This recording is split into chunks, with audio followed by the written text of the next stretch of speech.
el segundo verano ya de gestión del presidente Javier Milei se puede empezar a hablar de tendencias claras. Sí, salvo que haya algún volantazo de último momento, uno puede decir que, bueno, que así se va perfilando, porque además el propio presidente así lo va diciendo. Se van perfilando cosas claras que son como tendencias. Y uno las podría resumir, si da unos pasos hacia atrás, que hay una crisis de lo estatal, de ese hombre que dice que viene a hacer el topo que desde adentro va a dinamitar el Estado. Y también hay una crisis de lo nacional, ¿sí? Y no hablo solamente de la industria nacional, sino de la producción nacional en general. Claro, en la velocidad de la información nosotros nos vamos acostumbrando o vamos pasando rápidamente de pantalla en pantalla y no nos damos cuenta que cada una de esas pantallas que pasamos constituyen un tren, un relato, una sucesión de cosas sobre las cuales a veces merece detenerse uno o si no por lo menos encadenarlas. Acuérdense en su momento cuando Donald Trump, el hombre que va a asumir o reasumir mañana la presidencia de los Estados Unidos, se peleaba con Mauricio Macri porque Macri le insistía y le pedía que quitara barreras arancelaриas para que los limones de Argentina pudieran entrar a los Estados Unidos y Trump le decía que por qué no permitía que las manzanas de California ingresaran acá a la Argentina. Y es más, Trump se burlaba de Macri y lo llamaba Mr. Lemon porque siempre le insistía con el ingreso de los limones argentinos. Bueno, hoy producir limones en la Argentina ya no es negocio. Yo mismo he visto andando por otras ciudades del mundo las cajas de limones argentinos exportados a otros países. Hoy, por lo menos este año, se dejaron de cosechar en muchas plantaciones de limones los limones argentinos.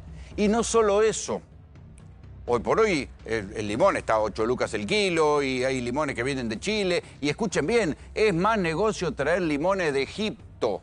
Escuchen lo que dice un productor, mejor dicho, alguien del mercado central que comenta la situación de los limones hoy.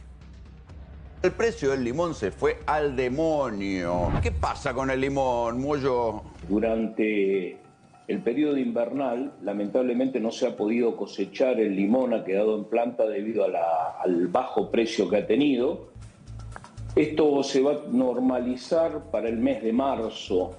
Convengamos de que sí se está importando mucha fruta. Si la Argentina era una potencia en exportación de limón, en menos de un año estamos importando limones de Chile. Sí, esto lamentablemente es por las políticas y los giros bruscos que tenemos. Nosotros hacemos plantaciones para convivir durante 30 años y no tenemos a un político que marque una línea durante ese tiempo. Y bueno, con el dólar que tenemos nos volvemos incompetentes para poder exportar, ¿no? Con el valor que tenemos. Estamos en crisis. Sí. Bueno, ahí está lo que dice un hombre del mercado central, pero recorriendo el mercado central encontramos limones de Egipto. Limones de Egipto se venden hoy en el mercado central. Acá está, miren. Este es el sello que va en el limoncito. Cualquiera que sabe un poco de Egipto, ese es el ojo que aparece en alguna de las pirámides, ¿sí?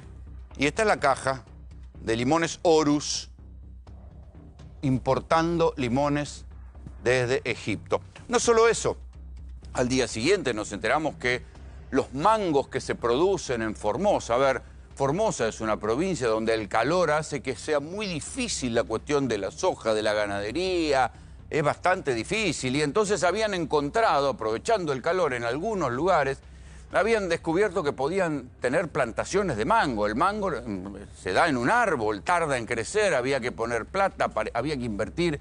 Y finalmente empezó a haber mangos argentinos, una fruta tropical que crecía aquí en Formosa. ¿Saben qué pasó con los mangos? Nada. Hoy los mangos están caídos al pie de las plantas y con suerte, se los llevan a los chanchos para que se alimenten. Los chanchos terminan comiendo mango. Así estamos. Escuchen lo que dice un productor de mango. De frutas. Estimamos que más de 7 millones de frutas ya se pudrieron en las chacras. Esto equivale al más del 90% de la producción de esta zona. Algunos lo aprovechan, otras lo dan de comer a sus animales, cerdo, gallina. ¿Qué otro cultivo está empezando a entrar en crisis en Argentina? En Argentina todas las economías regionales están pasando momentos muy críticos todas, todo lo que es la uva, la pera, la manzana, en la zona de la Patagonia, de Entre Ríos, que tiene que ver con los cítricos. Hace más de 120 días hicimos un pedido por el tema banana al gobierno nacional y hoy no tenemos ni una respuesta ni de un sí ni un no. A ver, a esto hay que agregarle la crisis de la soja. Pero piensen, por ejemplo, que tal vez en unos años ni exista más el Alto Valle de Río Negro, tal como lo conocimos alguna vez como una zona de exportación de frutas. Las mejores manzanas nunca llegaban a Buenos Aires, se iban directo para exportar a Europa, las mejores peras. Nunca llegaban a Buenos Aires porque eran peras de exportación. Claro, en el caso del Alto Valle de Río Negro no solo están los altos costos en dólares, sino también esta imagen que les voy a mostrar ahora, y es que alrededor de las chacras empieza a haber plantas de fracking. ¿Qué es el fracking? La extracción de gas o de petróleo de vaca muerta. Miren esta imagen. Las chacras, los álamos que se ponen para frenar el viento y, claro, es más negocio explotar gas y petróleo que cultivar manzanas o peras. Y ahí hay una lógica económica, pero esto se va a acelerar, sin duda, con la cuestión de la plata dulce, del dólar barato o como quieran llamarlo. Quienes están preocupados son los muchachos que antes eran las entidades del campo, los hombres del campo. Quisieron entrevistarse con el presidente Javier Milei para decirle, estamos mal, no hay rentabilidad en la soja, ni enseguida vamos a hablar con un especialista de lo que está pasando en el campo. A ver, el campo de la gallina, el huevo de oro en la Argentina. Si hay algo que necesita la Argentina, y en especial el presidente Javier Milei, son dólares, es que vengan dólares del extranjero. El campo ha sido históricamente el gran proveedor de reservas al Banco Central y hoy no es rentable. Vean esta foto, porque vinieron a reunirse con Milei. Nicolás Pino, presidente de la Sociedad Rural Argentina. También los secretarios de la entidad, Carlos Odriozola y Raúl Echeverre. Vinieron a juntarse con Milei, se tuvieron que juntar con Eduardo Serenellini, que ni siquiera es del Ministerio de Economía. Esta es la bola que le da el gobierno a los reclamos del campo. Y ahí empieza una contradicción, porque desde el campo empiezan a echarle la culpa a los impuestos. Claro, masivamente la zona núcleo votó por Milei en contra del peronismo y ahora, en menos de un año, Milei los ha puesto en crisis. ¿Por qué? Porque le generó la plata dulce, los altos costos en dólares y al mismo tiempo lo que se ha visto es que Milei no bajó un solo impuesto. ¿Por qué no bajó ni va a bajar un impuesto? Porque tiene que pagar la deuda. Y la deuda, no solo la deuda del FMI, sino también es la deuda del festival de 100.000 millones de dólares en bonos que emitió el gobierno de Milei, como ya lo contamos aquí en repetidas veces, o sea que la baja de impuestos no va a existir.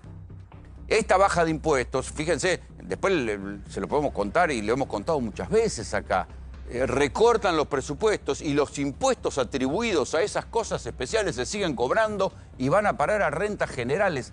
Tal es la voracidad fiscal que tiene el gobierno de Milei para pagar la deuda y para pagar los bonos. Pero yo le decía que está en crisis lo nacional.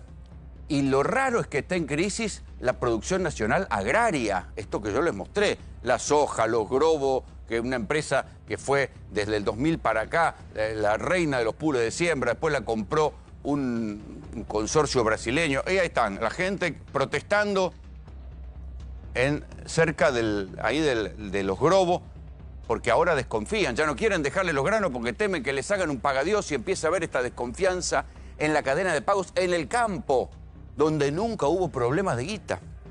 Imagínense lo que pasa con la industria nacional. Hernán Lecher les ha hablado muchas veces de la cantidad de pymes que han cerrado en este año, pero no solo el problema está con las pymes, también están empezando a cerrar o entrar en crisis grandes empresas. Mostramos en su momento el cierre de la principal fábrica de zapatillas en Coronel Suárez, ¿sí?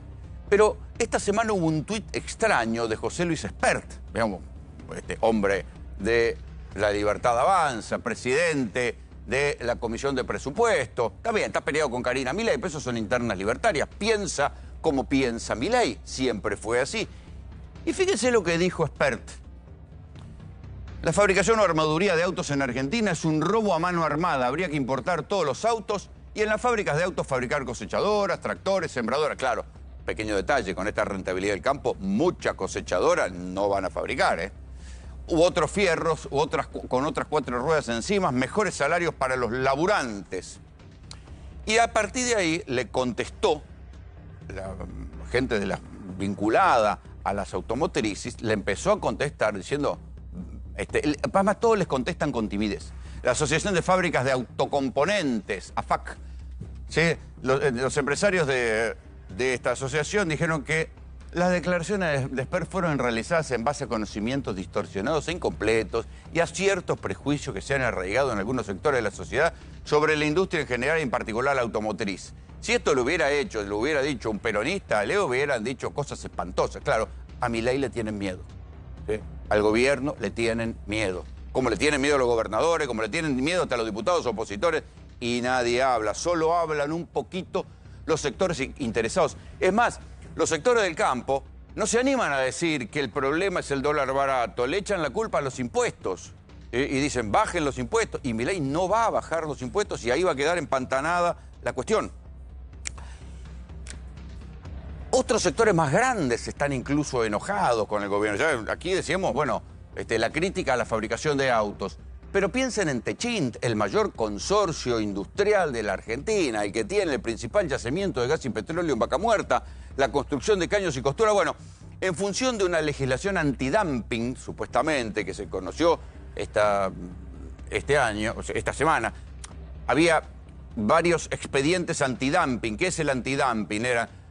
Los industriales argentinos denunciaban que alguien quería copar el mercado nacional vendiendo más barato que lo que vendían en origen, y esto se considera dumping. Había expedientes antidumping sobre los cuales también había habido abuso, como hubo tantos abusos en la industria argentina que se acostumbró mediante el lobby a cazar en el zoológico. Esto también hay que decirlo, pero no por eso uno va a terminar promoviendo la destrucción de la industria argentina como está promoviendo directamente Esper, que dice, bueno, cierren la fábrica de autos que son un robo a mano armada. Hay una diferencia entre ajustar, corregir y directamente cerrar. Y esto parece que la sutileza de la motosierra no lo entiende. Y entonces, vean esto. Lo publicó La Política Online. Milei le arruinó una emisión de deuda a Techint y agravó la tensión con Rota. ¿Por qué? Porque el gobierno flexibilizó las importaciones de China, único competidor de Techint en caños sin costuras.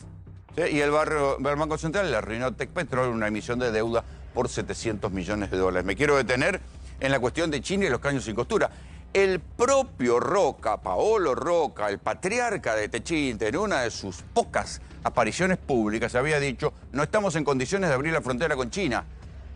¿Qué hizo el gobierno esta semana? En función de esta cuestión antidumping, facilitó el ingreso de un montón de cosas, así que prepárense, porque en la vida cotidiana esto va a generar que tengamos bicicletas más baratas, que vengan de China, que vengan de India, que vengan de otros lados, aires acondicionados que vengan de Tailandia, heladeras que vengan de Brasil. Todo esto va a suceder, todo esto va a generar crisis en las industrias nacionales. Es verdad que las industrias nacionales hoy, de tan robotizadas que están las líneas de montajes, no generan mucho trabajo en sí mismo, ¿sí? Y hay fábricas que son atendidas por 20 operarios, mucho menos que un restaurante, si quieren. Pero el problema es que ese movimiento de mercadería genera una cantidad de puestos indirectos y de movimiento de guita que no lo genera solo el comercio. Lo que está viniendo hoy por hoy, y también en los diarios lo pueden leer, son, por ejemplo, cadenas de servicios, cadenas de gimnasios brasileños. También viene una tipo que se llama el Constructor, que también es una cadena brasileña que va a llegar a la Argentina, cadenas brasileñas de depilación definitiva láser, servicios. Mientras que la industria entra en crisis. Yo le decía entonces, crisis de lo nacional, pero también crisis de lo estatal. Con esta lógica, sigamos cobrando los impuestos y los impuestos no los mandamos a donde tienen que ir, ahí ajustamos. Esta semana hubo incendios sobre todo en Chubut. Y no aparecen la intervención del gobierno nacional. Con un pequeño detalle. El Plan Nacional de Manejo del Fuego, que a octubre del año pasado ya se le había recortado el 40% del presupuesto, que está, en una página de chequeado. A propósito de los incendios en Córdoba, no los incendios en Chubut, ¿sí? Pero esto está publicado en octubre del 2024. Y decían, lo que va del gobierno de Javier Milei se ejecutó el 40% del presupuesto destinado al manejo del fuego. Pero con un detalle, el Plan Nacional de Manejo del Fuego, por una ley que se hizo durante el gobierno de Alberto Fernández, se nutre de una tasa que se cobra en las pólizas de seguro. ¿Dejaron de cobrar esa tasa en las pólizas de seguros? ¿Bajaron ese impuesto? No. Sin embargo, hubo un recorte en el Plan Nacional de Manejo del Fuego y entonces los incendios, como tantas otras cosas, quedaron en la práctica librados a las provincias. O sea, ustedes van a ver que en el incendio de Chubut casi no se habla de los aviones nacional ni del Plan Nacional de Manejo del Fuego. ¿Por qué? Porque quedaron reducidos a su mínima expresión. Puede que haya, pero es Santiago del Estero el que termina emprestando un avión de esos que apagan incendios. Se arreglan como puede, cada provincia se arregla como puede, pero el impuesto que va cargado en los seguros y que nutre el Plan Nacional de Manejo del Fuego, ese se sigue cobrando. Los despidos entre los empleados que trabajaban en el Plan de Manejo del Fuego también se hicieron. El recorte se hizo, pero el impuesto se sigue cobrando. Lo mismo pasa con el impuesto que se paga a cada vez que uno carga nafta. Nosotros lo contamos acá infinidad de veces. Las rutas están desahuciadas o directamente no se terminaron de construir, las rutas que dependen de Vialidad Nacional. Con suerte, no lo alcanzamos a contar, pero lo sabíamos de la semana pasada, después de los informes que nosotros hicimos por la Ruta 5, ¿saben qué hicieron? Cortaron el pasto. Los baches no los arreglaron, pero por lo menos cortaron el pasto. Esos pastos de 2 metros que había al borde de la Ruta 5, que la administra el Estado Nacional, cortaron el pasto. Eso sí, porque se habían comido la banquina. Eso fue lo único que hicieron, pero el impuesto lo siguen cobrando. Y ahí está la lógica perversa de lo estatal hoy. Se recorta, pero se sigue cobrando el impuesto. ¿Sí? Las rutas siguen en manos del Estado. Siguen cobrando el impuesto a los combustibles líquidos. Además, lo aumentaron, no solo aumentó proporcionalmente porque aumentó la nafta, sino que aumentaron el impuesto. Lo siguen cobrando, pero la manutención de la ruta no se hace, no se ejecuta o se ejecuta en una mínima proporción. Esa es la lógica. Y después está la otra lógica, que es la lógica de desmantelar. Esta noche en GPS también vamos a hablar de el desmantelamiento doble que hay en la salud. Se conoció esta semana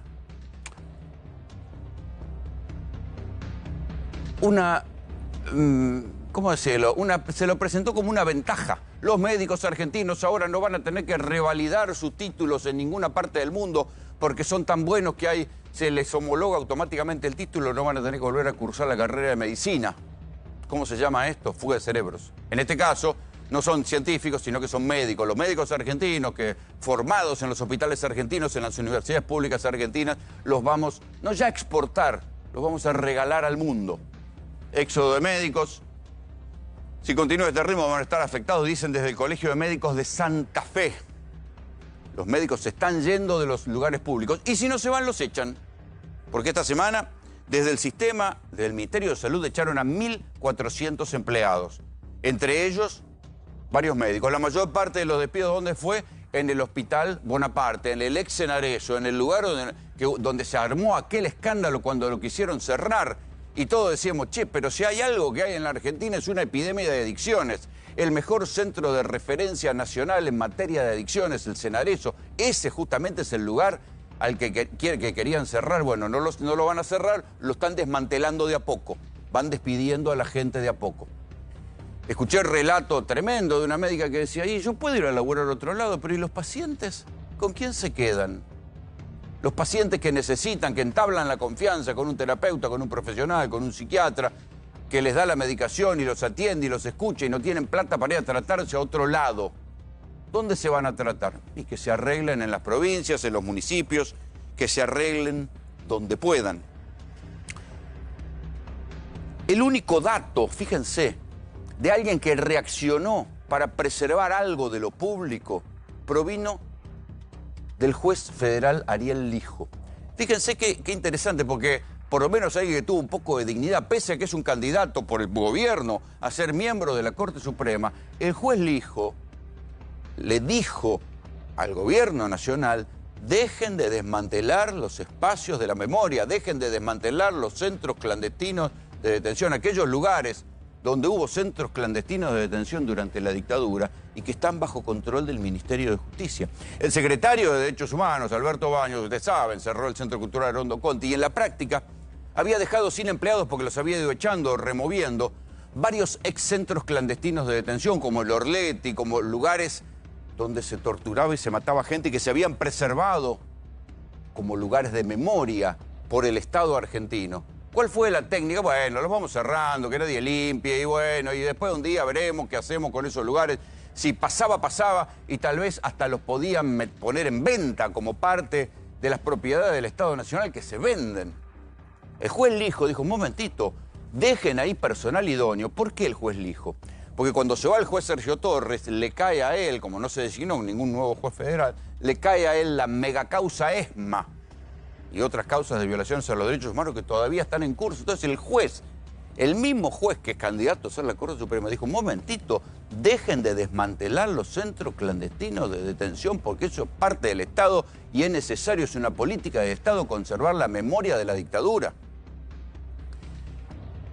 Parte de todo ese recorte, de esa mentira disfrazada de recorte y de eficientismo, es también lo que se está revelando de a poco con cuentagotas en la justicia y no aparece en ningún lado.